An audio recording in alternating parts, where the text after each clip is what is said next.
ನನ್ನ ಜನ್ಮ ದಿನಾಚರಣೆ ಯಾವತ್ತು ಸಿಂಪಲ್. ಎಲ್ಲ ಆತ್ಮೀಯರು ಸ್ನೇಹಿತರು ಬಂದು ಶುಭ ಕೋರ್ತಾ ಇದ್ದಾರೆ. ಬೆಳಗ್ಗೆಯಿಂದ ನಮ್ಮ ಜೊತೆ ಖುಷಿಯಾಗಿ ತಿಂಡಿ ತಿನ್ಕೊಂಡು ನಮ್ಮ ಜೊತೆ ಭಾಗವಹಿಸ್ತಾ ಇದ್ದಾರೆ. ಅವ್ರಿಗೆಲ್ಲನೂ ನಾನು ಆಭಾರಿ ಅಂತ ಹೇಳಿ ಇಷ್ಟಪಡ್ತೀನಿ. ನಮ್ಮ ಸಂಕಲ್ಪ ಜನರ ಸೇವೆ ನಿರಂತರ, ಅದು ಅಧಿಕಾರ ಇರಲಿ ಇಲ್ಲದೆ ಇರಲಿ. ಈಗಂತೂ ಪಕ್ಷ ನನಗೆ ಸಾಕಷ್ಟು ಜವಾಬ್ದಾರಿ ಕೊಟ್ಟಿದೆ. ನಾನು ಬ್ಲಾಕ್ ಅಧ್ಯಕ್ಷ, ಹಾಗಾಗಿ ಕೆಲಸವನ್ನು ಭಾಳ ನಿಷ್ಠೆಯಿಂದ ಪ್ರಾಮಾಣಿಕವಾಗಿ ನಿಭಾಯಿಸ್ತಾ ಇದ್ದೀನಿ. ನನಗೆ ಆ ಒಂದು ಇದರಲ್ಲಿ ಖುಷಿ ಇದೆ. ನನ್ನ ಆತ್ಮೀಯರು, ನನ್ನ ಸೋದರರು ಆದಂಥ ಕಾಮಾಕ್ಷಿ ಪಟ್ಟದ ರಾಧಾಕೃಷ್ಣರವರು ಹುಟ್ಟುಹಬ್ಬಕ್ಕೆ ಅವರಿಗೆ ಶುಭವನ್ನು ಕೋರಲಿಕ್ಕೆ ನಾವು ಸ್ನೇಹಿತರು ಬಂದಿದ್ದೀವಿ.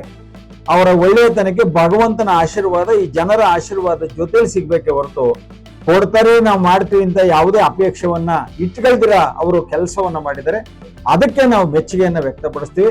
ಅಧಿಕಾರ ಬಂದು ನಾವು ಇನ್ನೂ ಹೆಚ್ಚಿನ ಒಂದು ಖುಷಿಯನ್ನ ಪಡ್ತೀವಿ.